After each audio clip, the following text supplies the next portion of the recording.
Hello friends, welcome to Vishnu IAS. This is Raj Kumar. So we know, you know, lazy prep అనే సిరీస్ని మనం start చేసాము. Daily ఒక subject related last week current అఫైర్స్ని మనం discuss చేస్తున్నాము. అలాగే last 3 days మనం డిఫరెంట్ సబ్జెక్ట్స్ మనం మాట్లాడుకున్నాము. సైన్స్ అండ్ టెక్నాలజీ కావచ్చు, ఎకానమీ కావచ్చు, పాలిటీ కావచ్చు. కంపల్సరీగా ఆ వీడియోస్ చెక్ చేయండి. ఎంసీక్యూస్ ఇచ్చాము, కింద కామెంట్స్లో మీ ఆన్సర్స్ తెలియజేయండి. అలాగే ఆ కంటెంట్ యొక్క పీడిఎఫ్ అనేది డిస్క్రిప్షన్లో కూడా మెన్షన్ చేయడం జరిగింది. మీకు కావాలంటే you can use the same PDF as well for your preparation. ఈరోజు మనం జాగ్రఫీ అండ్ ఎన్విరాన్మెంట్కి సంబంధించినటువంటి కరెంట్ అఫైర్స్ చూడబోతున్నాం. Okay, before going for the please do like, share and subscribe to Vishnu IAS. ఈరోజు మనం ఏం చూస్తున్నాం అంటే, ఈరోజు కరెంట్ అఫైర్స్లో ప్రధానమంత్రి ఈ డ్రైవ్ స్కీమ్ అనేది మనం చూడబోతున్నాం. నెక్స్ట్, దేశంలో ఫ్లాష్ ఫ్లడ్స్ పెరిగిపోతున్నాయి, చాలా వర్షాలు ఎక్కువైపోయాయి, ఫ్లాష్ ఫ్లడ్స్ మనం చూస్తున్నాం. Next, world lion day 2025. Next, Dardanelles strait, తర్వాత సీ ఆఫ్ గలీలీ. ఈ 5 కరెంట్ అఫైర్స్ని మనం ఈరోజు ఈ వీడియోలో చూడబోతున్నాం. ఫస్ట్ది మీ అందరికీ తెలుసు, ఈ vehicles, electronic vehicles related scheme.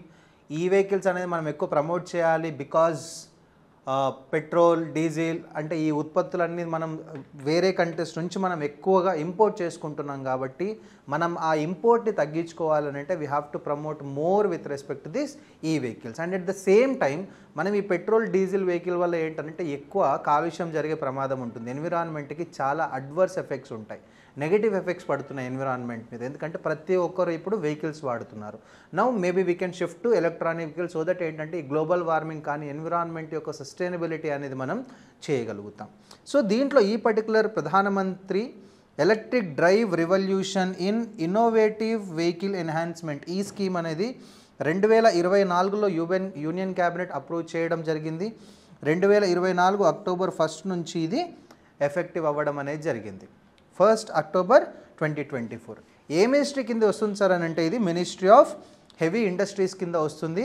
And ministry of heavy industries with convergence energy services limited, ఈ రెండు కూడా ఆర్గనైజేషన్స్ కలిసి these are working like electric bus procurement.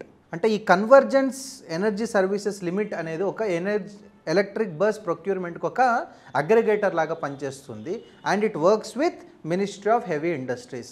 Sir ఈ రెండింటితోనే అయిపోతుందా అంటే అయిపోదు. మిగిలిన కాంపోనెంట్స్ కోసం these ministries will coordinate with ministry of road transport and highways, ministry of health and welfare, family welfare and ministry of power for various components. దీని యొక్క budget 10,900 crores ఇచ్చారు. And originally for 2 years only, అంటే 2024 నుంచి 2026 వరకే దీనికి ఇవ్వడం జరిగింది, 2 years. But now it is extended to 4 years, that is still 2028. 2024 నుంచి 2028 వరకు దీన్ని ఎక్స్టెండ్ చేయడం అనేది జరిగింది. దీని యొక్క మేజర్ ఆబ్జెక్టివ్స్ ఏంటంటే ఈవీ అడాప్షన్ని, అంటే అక్రాస్ వెహికల్ సెగ్మెంట్స్, అంటే 2-wheeler కావచ్చు, 3-wheeler కావచ్చు, 4-wheeler కావచ్చు, బస్సెస్ కావచ్చు, వీటన్నింటిలో కూడా we have to accelerate the electric vehicles వాళ్ళ adoption in various segments. Next, charging infrastructure. ఎందుకంటే ఎలక్ట్రిక్ వెహికల్స్ ఉంటే మాత్రమే సరిపోదు, కానీ దానికి ప్రాపర్, ఇప్పుడు పెట్రోల్ బంక్స్ మనకి ఎట్లయితే 2 కిలోమీటర్లకు ఒకటి మనకి ఈజీగా దొరుకుతుందో, అలాగే ఛార్జింగ్ పాయింట్స్ కూడా మనకి దొరకాలి. అది అర్బన్ సెంటర్లో కావచ్చు, హైవేస్ మీద కావచ్చు, and at the same time rural ఏరియాస్లో అయినా కావచ్చు. సో దట్ ఏంటంటే it will push electric vehicles. Next, strengthen domestic EV manufacturing system, indigenous, Atmanirbhar Bharat, make in India, what ever, వీటన్నిటిలో కూడా ఏంటంటే భారతదేశంలో ఉత్పత్తి చేయబడే ఎలక్ట్రిక్ సాధనాలని మనం ఎక్కువగా పెంపొందించుకోవాలి. Next, promote electric public transport, improve urban air quality and reduce transport emissions. ఈ బస్సెస్ కావచ్చు, ఏవైతే మనం పబ్లిక్ ట్రాన్స్పోర్ట్ కింద యూస్ చేస్తున్నామో, జనాలు ఎక్కువగా యూస్ చేస్తారో, వాటిని కనుక మనం ఈవీకి మార్చినట్టయితే కనుక ఎయిర్ క్వాలిటీ అనేది ఇంప్రూవ్ అవుతుంది. సిటీస్లో ఎయిర్ క్వాలిటీ అనేది చాలా బ్యాడ్గా ఉంటుంది. కాబట్టి సో ఎయిర్ క్వాలిటీ అనేది ఇంప్రూవ్ చేయొచ్చు. అలాగే ట్రాన్స్పోర్ట్ ఎమిషన్స్ ఏవైతే ఉంటాయో, అంటే ఈ ట్రాన్స్పోర్ట్ రవాణా ఉద్గారాలు ఏవైతే బయటకు వస్తున్నాయో వాటిని కూడా మనం తగ్గించే అవకాశం ఉంటుంది. నెక్స్ట్, R&D ఎంకరేజ్ చేయాలి, ఇన్నోవేషన్ ఎంకరేజ్ చేయాలి, so that it will create jobs in the green mobility sector. These are like basic objectives. Next, we have key features. One is like demand incentives. The government will give some incentives అన్నమాట. ఎవరైతే EV kind of సైడ్లో ఉన్నారో వాళ్ళకి ఏ రకంగానంటే only EV with advanced batteries are eligible for incentives. Electronic vehicles with advanced batteries, for example electronic vehicle 2 wheelers దీంట్లో 24.79 lakh బండ్లకి ఈ పర్టికులర్ ఇన్సెంటివ్స్ అనేది హెల్ప్ అవుతుంది. Next 3 wheelers, ambulances, buses, trucks incentive rates ఎలా ఉంటాయి అని అంటే 5,000 rupees per kilowatt hour, 2,500 rupees per kilowatt hour, ఈ విధంగా ఇన్సెంటివ్స్ అనేది ఇస్తున్నారు. ఈ ఇన్సెంటివ్స్ ఎట్లా ఇస్తారు సార్ అని అంటే it is capped. Highest incentive ఎంత వస్తుంది అని అంటే 15% of the X factory price per vehicle ceiling. Per వెహికల్కి అమౌంట్ ఎంత ఉంది, లేకపోతే 50% of the X factory cost, factory నుంచి బయటకు వచ్చిన తర్వాత దా వెహికల్ యొక్క ప్రైస్ ఎంత ఉంది, వీటిని బేస్ చేసుకొని ఈ ఇన్సెంటివ్స్ అనేది క్యాల్కులేట్ చేయడం అనేది జరుగుతుంది. అండ్ దట్టు ఏంటనంటే రిస్ట్రిక్షన్స్ ఏంటి, government purchased EVs are ineligible, maximum 1 EV per category per beneficiary.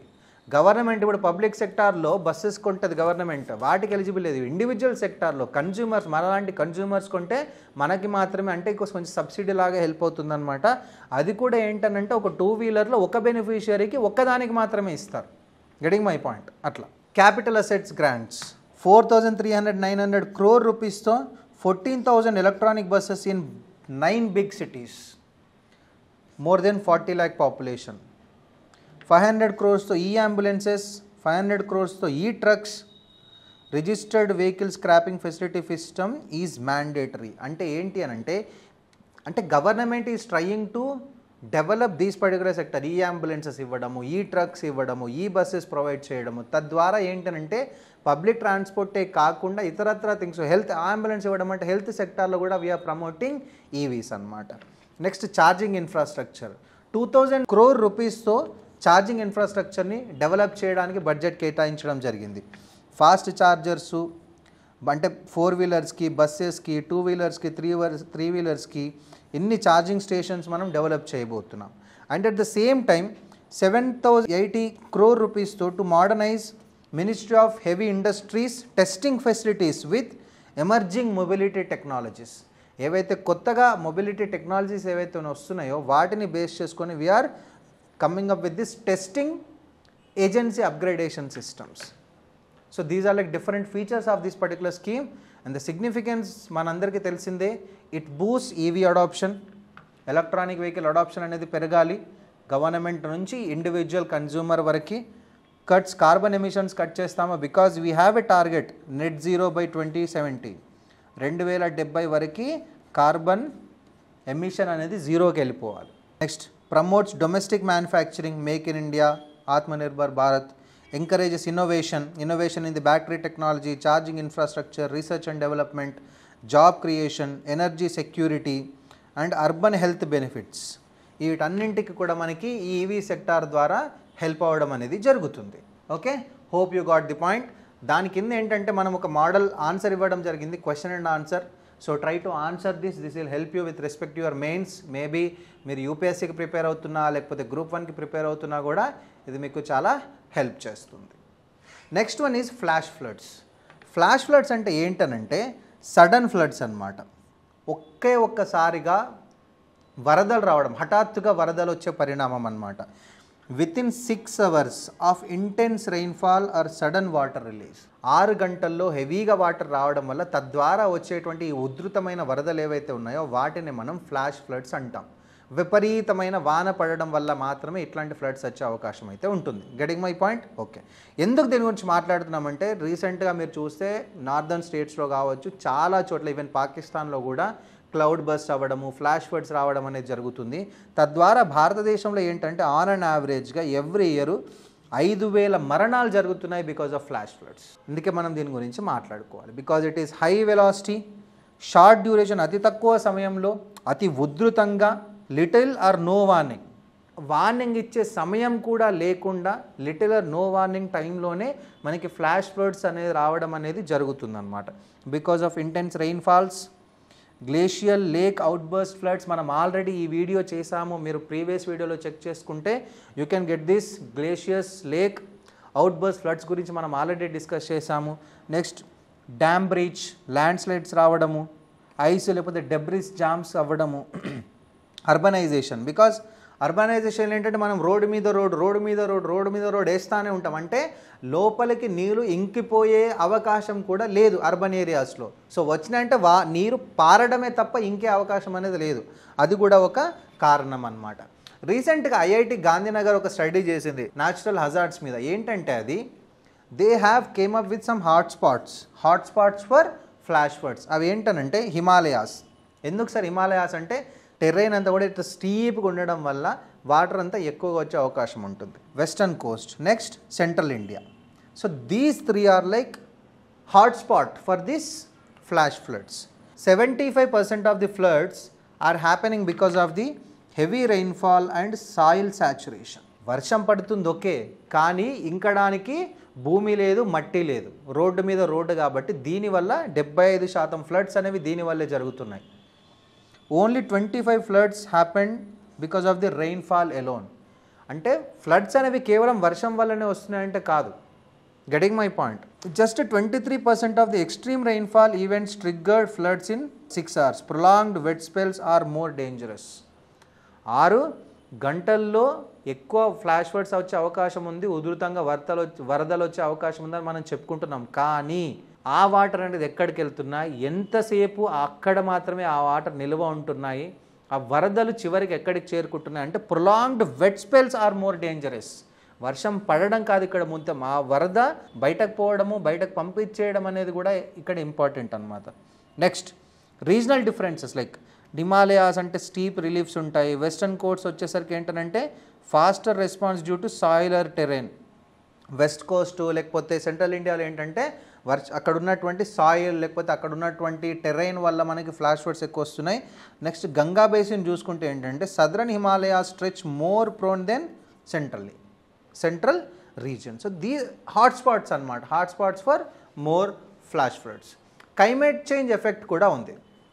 ఎట్లా అనంటే 7% atmospheric moisture per every 1 degree centigrade rise in the, ప్రతి 1 degree centigrade రైస్ అవ్వడం వల్ల మనకి అట్మాస్ఫియరిక్ మాయిశ్చర్ అనేది 7% పెరుగుతుంది అనంట. Because this is causing heavier rains. Extreme rainfall trends from the 1981 to 2020 మనం చూసుకున్నట్టయితే ప్రీ మాన్సూన్ టైంలో డబుల్ అయిపోయింది. వర్షాకాలం రాకంటే ముందే మనకి వర్షాకాలంని మించినటువంటి వర్షాలు రావడం జరుగుతుంది. మాన్సూన్ టైంలో ఇంక డబుల్ ప్లస్ 50% పెరిగింది, 56% పెరిగింది. పోస్ట్ మాన్సూన్ వర్షాకాలం అయిన తర్వాత కూడా మనకి 40% వర్షాలు పెరగడం జరిగింది. వింటర్లో కూడా, అంటే ప్రతి సీజన్లో ఇర్రెస్పెక్టివ్ ఆఫ్ ఎనీ సీజన్ మనకి వర్షాలు రావడం అనేది జరుగుతుంది, అది కూడా ఎక్స్ట్రీమ్ లెవెల్లో. Next see shifting vulnerability.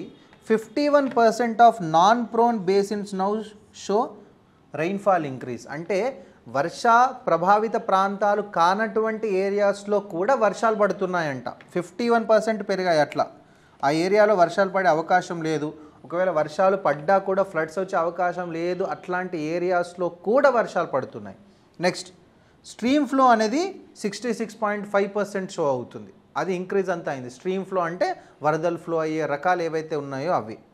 Next along with that like మనం క్లౌడ్ బస్ట్ గురించి మాట్లాడుకోవాలి, ల్యాండ్ స్లైడ్ గురించి మాట్లాడుకోవాలి. ఫ్లాష్ ఫ్లడ్స్ అంటే మనం 6 గంటల్లో వర్షాలు ఎక్కువ రావడం వల్ల సడన్గా ఉధృతంగా వరదలు రావడం మాట్లాడుకున్నాం. అలాగే క్లౌడ్ బస్ట్ అంటే ఏంటనంటే more than 10 centimeter rain in less than 1 hour. అంటే ఒక 10 square kilometer రేడియస్లో మోర్ దెన్ 10 centimeter వర్షము లెస్ దెన్ 1 hourలో వచ్చినట్టయితే దాన్ని మనం క్లౌడ్ బస్ట్ అంటాం. అంటే అకస్మాత్తుగా వర్షాలు పడడం. Okay, orographic lifting, monsoon dynamics, strong upward drifts, these are like different causes for this cloudburst. రీసెంట్గా మనం హిమాలయాస్లో చూసాము, ఉత్తరప్రదేశ్లో ఉత్తరాఖండ్లో చూసాము మనము, these are like cloudburst. Next if you see landslide అంటే ఏంటి, down slope movement of rock or soil due to gravity. Landslide అంటే రాళ్ళు మట్టి అదంతా కూడా కిందికి పడడం అన్నమాట, కిందికి పడిపోతూనే ఉంటుంది. రెయిన్ఫాల్ వల్ల, వర్షాల వల్ల కావచ్చు, లేకపోతే లోపల ఎర్త్క్వేక్స్ రావడం వల్ల కావచ్చు, డిఫారెస్టేషన్ ఫారెస్ట్ లేకుండా పోతుంది దానివల్ల కావచ్చు, లేకపోతే కన్స్ట్రక్షన్ యాక్టివిటీస్ వల్ల కావచ్చు. అంటే భూమి లోపల ఏదైనా కదలిక అనేది జరిగిందంటే తద్వారా దాని మీద ఉన్నటువంటి రాళ్ళు మట్టి ఏవైతే ఉంటాయో అవి కిందికి పడిపోతూ ఉంటాయి. దాన్ని మనం ల్యాండ్ స్లైడ్స్ అంటాం. రీసెంట్గా వయనాడ్లో జరిగింది లాస్ట్ ఇయర్ మనకు, అలాగే కేదార్నాథ్లో జరిగింది. Like different examples of land slides. Mitigation strategies ఏముంటాయి సార్? బేసిక్గా ఏంటనంటే early warning system is the first mitigation. Early warning, అక్కడ ఉన్న వాళ్ళకి తొందరగా వార్నింగ్ ఇవ్వాలి. ఓకే. రెండోది ఏంటంటే ఇదంతా జరగడానికి కారణం క్లైమేట్ చేంజ్, గ్లోబల్ వార్మింగ్ అనొచ్చు, క్లైమేట్ చేంజ్ అనొచ్చు. వీటిని ఏంటనంటే మనం కొంచెం over a period of time గ్రాడ్యువల్గా దాన్ని కొంచెం పెంపొందించుకోవాలి. వాతావరణ పరిస్థితిని కనుక మనం సరిదిద్దుకున్నట్టయితే కనుక ఇవి ఏదైతే న్యాచురల్ హజార్డ్స్ ఏవైతే వస్తున్నాయో ఇవన్నింటిని కూడా మనం ఎంతో కొంత తగ్గించుకునే అవకాశం అయితే ఉంటుంది. Central water commission for flood control కావచ్చు, ఇరిగేషన్ ఫెసిలిటీసు, లేకపోతే national disaster management authority, national water policy, flood forecasting network, flood management and broader areas programme. These are like different organisations are there. And adaptation recommendations ఏముంటాయండి? National wide planning అనేది సరిపోదు, దేశం మొత్తానికి ఒక planning కాదు, region wise planning ఉండాలి. Because ప్రతి దగ్గర సాయిల్ వేరే ఉంటుంది, రెయిన్ఫాల్ ప్యాటర్న్ వేరేగా ఉంటుంది, టోపోగ్రఫీ కూడా వేరేగా ఉంటుంది. And strengthen early warning systems with high resolution basin data. మనం రీసెంట్గా మనం చూసుకున్నట్టయితే భారత్ ఫోర్కాస్ట్ సిస్టమ్ గురించి మనం మాట్లాడుకున్నాం. వాతావరణ సమాచారం అనేది అత్యంత త్వరగా ఫార్మర్స్కి చేరవేసేలాగా యూజ్ అవుతుంది అని చెప్పి, అట్లాంటిది ఏదైనా మనం తీసుకొని రావాలి. Climate resilient infrastructure in flood hotspots. ఎక్కడైతే ఫ్లడ్స్ ఎక్కువ వస్తున్నాయో అక్కడ క్లైమేట్కి తట్టుకోగలిగినటువంటి ఇన్ఫ్రాస్ట్రక్చర్ ఫెసిలిటీస్ని మనం డెవలప్ చేయాల్సి ఉంటుంది. ల్యాండ్ యూజ్ రెగ్యులేషన్, హెవీగా ల్యాండ్ యూజ్ చేయకుండా. Restrict construction in flood plains, water shed management, community based preparedness and disaster response drills. ఒకవేళ డిజాస్టర్ జరిగితే దాని నుంచి మనం మన ప్రాణాలను ఎట్లా కాపాడుకోవాలి, ఆస్తి నష్టము, జన నష్టం జరగకుండా ఎట్లా చూసుకోవాలనే మాక్ డ్రిల్స్ అనేవి కూడా ఏర్పాటు చేయాల్సిన అవకాశం ఎంతైనా ఉంది. These are like different recommendations for flash floods. అలాగే మనకి క్వశ్చన్ ఉంది, కంపల్సరీగా క్వశ్చన్ ప్రాక్టీస్ చేయండి. Next comes world lion day, ప్రపంచ సింహాల దినోత్సవం 2025 అండ్ ఆసియాటిక్ లయన్ గురించి మనం మాట్లాడుకోవాలి. Asiatic lion conservation in India. ప్రతి సంవత్సరం 10 ఆగస్టుని మనం వరల్డ్ లయన్ డేగా సెలబ్రేట్ చేసుకుంటాము.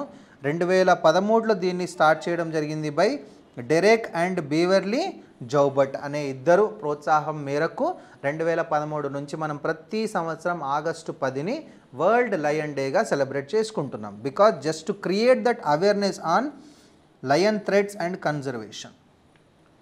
అడవికి రాజు కాబట్టి మనం కాపాడుకోవాల్సిన అవసరం ఎంతైనా ఉంది. ఆ అవకాశం కూడా మనం తెచ్చుకోవాలి.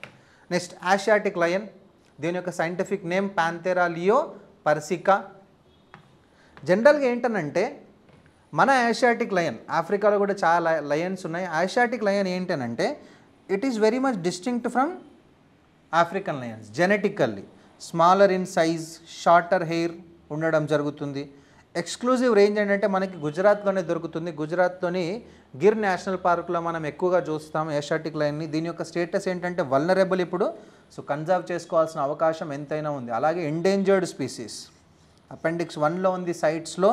అలాగే వైల్డ్ లైఫ్ ప్రొటెక్షన్ యాక్ట్లో షెడ్యూల్ 1లో ఉంది. కాబట్టి వీ హ్యావ్ టు ప్రొటెక్ట్ చేయాల్సిన అవకాశం అయితే ఎంతైనా ఉంది. 2025 సెన్సస్ ప్రకారము 891 లయన్స్ ఉన్నాయి భారతదేశంలో. గ్రోత్ 32% ఇంక్రీజ్ అయింది since 2020, 70% increase in the past 1 decade. This is a good thing. Population అనేది పెరుగుతుంది, but the range expansion is important. And అక్కడ ఉన్నటువంటి గిర్ నేషనల్ పార్కే కాకుండా beyond Gir national park around 35,000 square kilometers across 11 districts అనేది ఆ స్ప్రెడ్ అనేది పెరిగింది in the Saurashtra region in Gujarat. అలాగే ఆఫ్రికన్ లయన్స్ కూడా, అంటే గ్లోబల్ కంపారిజన్ మనం చేసుకున్నట్టయితే మన దగ్గర ఎలాగైతే 2020 నుంచి 32% పెరిగిందో, లేకపోతే లాస్ట్ 1 decadeలో 10 సంవత్సరాలుగా 70% పెరిగిందో, ఆఫ్రికాలో ఏంటంటే పాపులేషన్ డౌన్ బై 43%. ఆఫ్రికాలో లయన్ పాపులేషన్ అనేది తగ్గుతుంది. Risk of decline 19% higher in Africa due to poaching, habitation loss versus India. ఇండియాతో మనం కంపేర్ చేసుకుంటే ఆఫ్రికాలో 43% పాపులేషన్ అనేది తగ్గింది బికాజ్ ఆఫ్ పోచింగ్. పోచింగ్ అంటే చంపేయడాలు, కిల్ చేయడాలు. నెక్స్ట్ హ్యాబిటాట్ లాస్, దానికి ఉన్నటువంటి న్యాచురల్ హ్యాబిటాట్ ఏదైతే ఉందో మనం ప్రాపర్గా ప్రొవైడ్ చేయకపోతే అవి చచ్చిపోతాయి. ఇప్పుడు మనల్ని కూడా తీసుకుని పోయి హిమాలయాలలో పెడితే మనం బతుకుతామా? బతుకు. మనకి ఎక్కడైతే ఉండగలమో అక్కడ ఉంచాలి, అక్కడే ఉండాలి. నెక్స్ట్ ఇండియన్ కన్జర్వేషన్ ఎఫర్ట్స్ ఏంటి సార్? మనకు తెలుసు ప్రాజెక్ట్ లయన్ 2020లో మనం స్టార్ట్ చేసాము. ఒక 10-year ప్రోగ్రామ్ ఇది. ఈ 10-year ప్రోగ్రాంలో ఏంటంటే లయన్స్ యొక్క సంఖ్యని పెంచాలి, వాటికి కావాల్సినటువంటి హ్యాబిటేషన్ మనం ఇవ్వాలి, హెల్త్ కేర్ మనం ఇవ్వాలి, ఎకో టూరిజం పెంచాలి, కమ్యూనిటీ పార్టిసిపేషన్ పెంచాలి, and at the same time technology driven monitoring చేయాలి, డ్రోన్స్ వల్ల కావచ్చు, లేకపోతే రేడియో కాలర్స్ ద్వారా కావచ్చు. సో దట్ ఏంటనంటే అవి ఏం చేస్తున్నాయి, ఎక్కడ ఉన్నాయి, ఎవరైనా పోస్ట్ చేస్తున్నారు, ఎవరైనా చంపడానికి చూస్తున్నారా, వాటి యొక్క స్టేటస్ ఏంటనేది మనకు తెలిస్తే దాన్ని బట్టి మనం ప్రాపర్ డిసిషన్స్ అనేది తీసుకోవచ్చు. Next Barda wild life sanctuary revival. రీసెంట్గా మనం దీని మీద ఒక వీడియో చేశాము. Like if you have time just పాత వీడియోస్ అన్నీ చెక్ చేయండి. అంటే ఏంటంటే గిర్ నేషనల్ పార్కుతో పాటు అరౌండ్ 143 years తర్వాత బర్దా వైల్డ్ లైఫ్ శాంక్చురీలో కూడా మనం లయన్స్ని కూడా పెట్టడం అనేది జరుగుతుంది. Next community and youth engagement is needed because Africans lions are facing lot of issues. కాబట్టి మనం we have to very much take care of the king, lion king. Okay, significance ఏం sir అని అంటే it strengthens India's soft power in the wildlife diplomacy. ఇప్పుడు ఆఫ్రికాలో issue వస్తుంది, మనం maybe we can support Africa, we can show some ఎగ్జాంపుల్కి భారతదేశం ఈ రకమైనటువంటి స్టెప్స్ తీసుకోవడం వల్ల అక్కడ లయన్ పాపులేషన్ పెరిగింది కాబట్టి maybe we can also follow the same. ఈ kind of wildlife diplomacy అనేది ఇంక్రీజ్ అవుతుంది. India will become a soft power in the wildlife diplomacy and supports sustainable development goal 15, that is life on land. భూమి మీద బతికే అవకాశము, అవసరము మానవునికి ఎలాగైతే ఉండిందో జంతువులకు కూడా అంతే రైట్ ఉంది. They also have some rights, fundamental rights మనకి ఎలా ఉన్నాయో ప్రాథమిక హక్కులు వాళ్ళకు కూడా ఉన్నాయి. ప్రాథమిక విధులు మనకి ఎలా ఉన్నాయి, మనం నేచర్ని కన్జర్వ్ చేసుకోవాలి, నేచర్ని సేవ్ చేసుకోవాలని ఎలా అయితే మనం ప్రాథమిక విధుల్లో మాట్లాడుకుంటున్నామో ఆ నేచర్ని సేవ్ చేసుకోవడం అంటే వైల్డ్ లైఫ్ని కూడా కాపాడుకోవడం. Next enhances eco tourism and livelihoods in Gujarat. Position India as a global leader in big cat conservation. Asiatic lion కావచ్చు, బెంగాల్ టైగర్ కావచ్చు, స్నో లియోపార్డ్ కావచ్చు, లేకపోతే లియోపార్డ్ కావచ్చు. ఈ బిగ్ క్యాట్స్ ఏవైతే ఉన్నాయో వీటిని కనుక మనం సేవ్ చేసుకోగలిగితే we can become a global leader and we'll become a soft power in the wildlife diplomacy. Next Dardanelles strait. Turkey రీసెంట్గా ఈ స్ట్రైట్ని క్లోజ్ చేసింది, ఎందుకనంటే అక్కడ ఫారెస్ట్ ఫైర్స్ వస్తున్నాయని చెప్పి. ఎక్కడుంది సార్ ఎగ్జాక్ట్గా ఇది ఈ పర్టికులర్ స్ట్రైట్ అంటే మనకి తెలుసు టర్కీ, ఇదంతా కూడా యూరప్. ఈ రెండింటి మధ్యలో ఈ పర్టికులర్ స్ట్రైట్ అనేది ఉంది ఇక్కడ. This is connecting between sea of Marmara and Aegean sea. Aegean sea and sea of మర్మారాని ఇది కనెక్ట్ చేయడం అనేది జరుగుతుంది. ఇంకొంచెం ముందుకు పోతే ఇక్కడ బ్లాక్ సీ ఉంది, ఓకే, కింద మెడిటేరియన్ సీ ఉంది. ఠీకే, getting my point. That is where this strait is. It is north western టర్కీలో ఉంది. Aegean sea and sea of మర్మరాని కనెక్ట్ చేస్తుంది. It is separating Europe. This is Europe from Asia minor. అంటే ఈ టర్కీలో ఈ particular portion ఏదైతే ఉందో దాన్ని మనం ఏషియా మైనర్ అని పిలుస్తాం. ఈ రెండింటినిది సపరేట్ చేయడం అనేది జరుగుతుంది. It is named after Dardanus, ancient city. Dardanus పేరు మీద దీనికి డర్డానెల్ స్ట్రైట్ అని ఇవ్వడం జరిగింది. అలాగే ఇక్కడ it is called Hellespont, Helle's sea, link to the Greek mythology. అప్పుడు ఏదో లవ్ స్టోరీ ఉందన్నమాట, దాన్ని బేస్ చేసుకొని దీనికి Hellespont or Helle's sea అని కూడా పిలవడం అనేది జరుగుతుంది. ఓకే, రిలేటెడ్ స్ట్రైట్స్ ఏమున్నాయండి? Bosporus, it is connecting sea of Marmara to black sea. ఈ సీ ఆఫ్ మర్మరా నుంచి ఈ బ్లాక్ సీకి కనెక్ట్ అయ్యే ఇది ఏదైతే స్ట్రైట్ ఉందో దీన్నే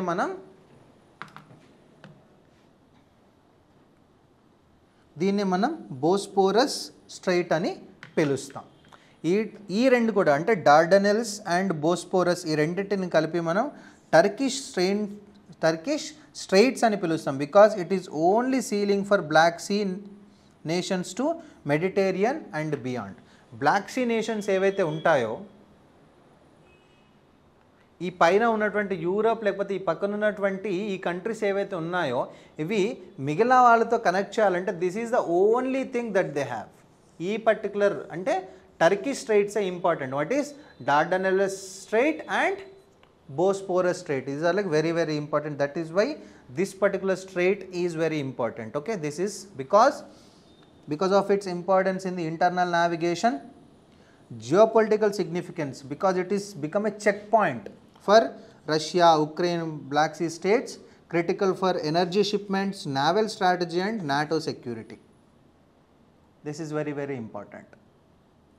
And you know, మీ అందరికీ మాంట్రెక్స్ కన్వెన్షన్ అయితే తెలుసు 1936. Okay, but the point is this, the Montreux convention ఏంటంటే it regulates transit of naval warships through Turkey straits. Turkey straits నుంచి ఈ నావల్ వార్షిప్స్ యొక్క ట్రాన్సిట్ ఏదైతే ఉంటుందో, మూమెంట్ ఏదైతే ఉందో దాన్ని ఈ మాంట్రియాక్స్ కన్వెన్షన్ అనేది చెప్తుందన్నమాట, రెగ్యులేట్ చేస్తుంది. Because it grants Turkey control but ensures freedom of passage for civilian vessels during peacetime.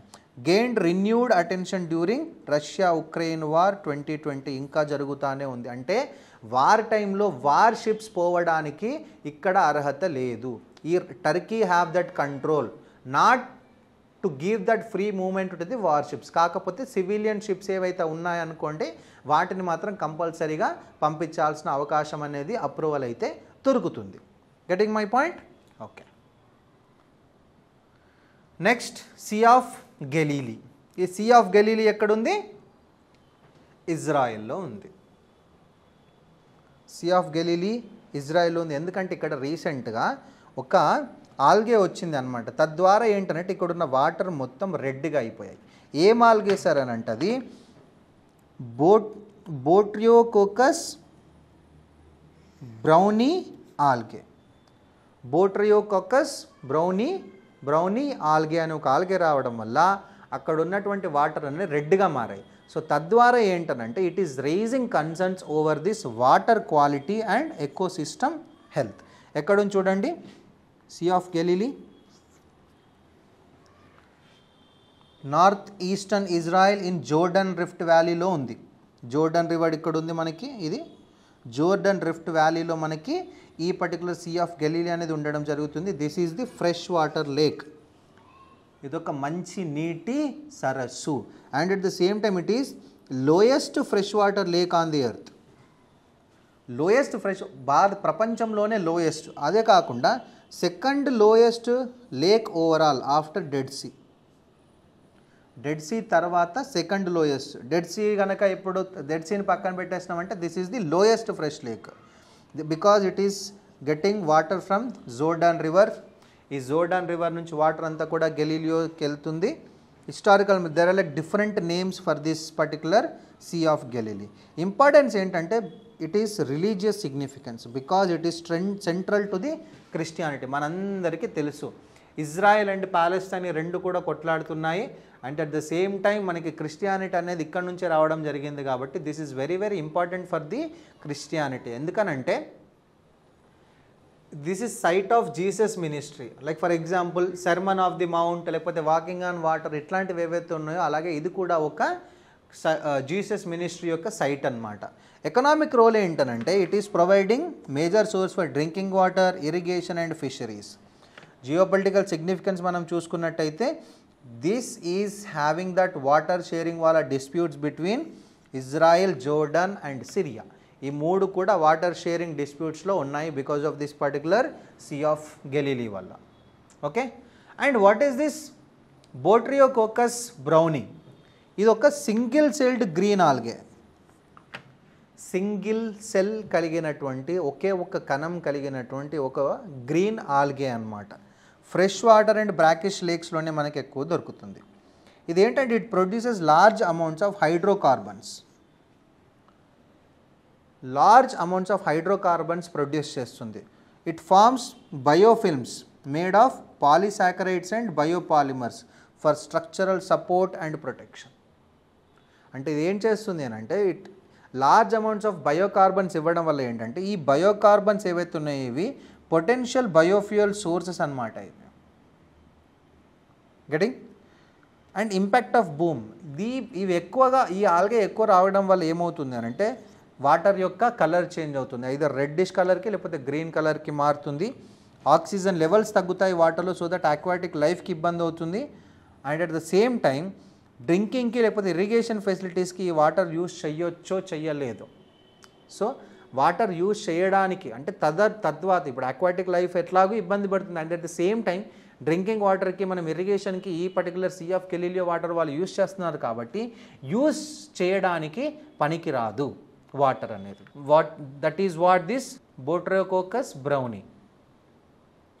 So that's it for the day, and there are some multiple choice questions for you to practice.